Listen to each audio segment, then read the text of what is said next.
Before 2021, Juliana Pena wasn't exactly seen as a threat to anyone in the women's bantamweight division. Sure, she was a decent fighter, but she wasn't a world beater. Well, that was until she ended Amanda Nunes' 12-fight win streak to pick up the title. So, how did this hot Venezuelan defy all odds and go on to become a UFC champion?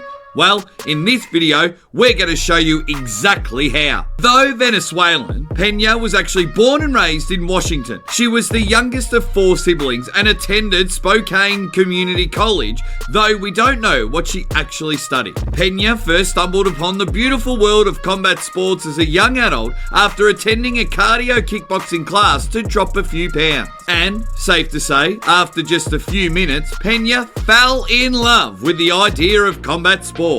Now, if you've entered one of these, you're probably aware that they're not exactly the most technical classes in the world. Nevertheless, from here on out, Peña was hooked, and she started exploring the world of boxing and mixed martial arts at various gyms in the USA. After learning the foundations of MMA, Peña entered her first amateur bout in 2009, winning comfortably on the scorecards. She'd go on to have just one more amateur bout a few weeks later, which she won, before ascending to the pro game. Peña's early pro career started excellently, and she was able to defeat her first 4 opponents with relative ease, either by submission or TKO. However, after this impressive run, Peña would suffer back-to-back defeats at the hands of Sarah Mora and Julianna Pena, which certainly put a spanner in the works. Nevertheless, in 2013, Peña was selected to go on Series 18 of The Ultimate Fighter. And guess what?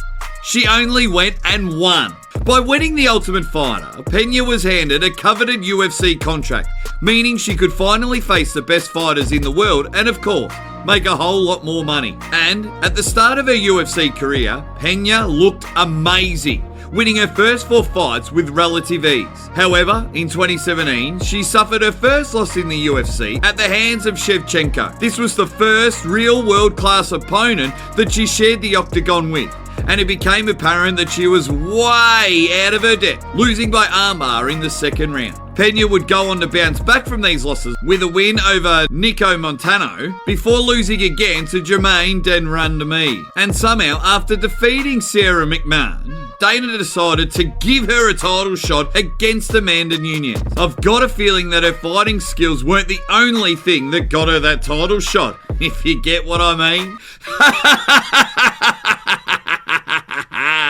Now, coming into this fight, literally no one gave Peña a hope in hell to win. And it's easy to see why. I mean, just look at their records. Nunes was on a 12-fight win streak, having beaten some of the best fighters in the world like Tate and Shevchenko. Peña, on the other hand, was on a winning streak of 1 and had lost to fighters like Shevchenko. Because of this, Peña was completely written off throughout the build-up and became one of the biggest underdogs in UFC history. However, when the two stepped into that octagon, all that pre-fight logic went out the window. The fight started off with Nunes using her range to pick Peña apart on the feet, and in the opening stages, everyone thought that Peña was going to have her backside handed to her for the next 25 minutes. These feelings were only compounded when Nunes dominated Peña on the floor in the second half of the round. However, Peña survived the round, and in round 2, she came out all guns blazing. She started to close the distance on the feet, which allowed her to light up Nunes and wobble her on multiple occasions. She then switched things up, taking the fight to the ground, before transitioning to Nunes' back, and out of nowhere, finding a rear naked choke to send the champ to sleep. This was absolutely insane because no one in the world expected Peña to even come out of the octagon alive, let alone finish Nunes in devastating fashion. In fairness, Nunes did go on to dominate Peña to a unanimous decision a few months later, and Peña hasn't fought since. However, no one can take away from the fact that Peña managed to do the impossible and take away the belt from one of the GOATs of the sport. Ultimately, you don't have to like it, but no one can deny that Juliana Pena is a world-class fighter. And because she pulled off one of the biggest upsets in the history of the sport, it'd be stupid to ever bet against her.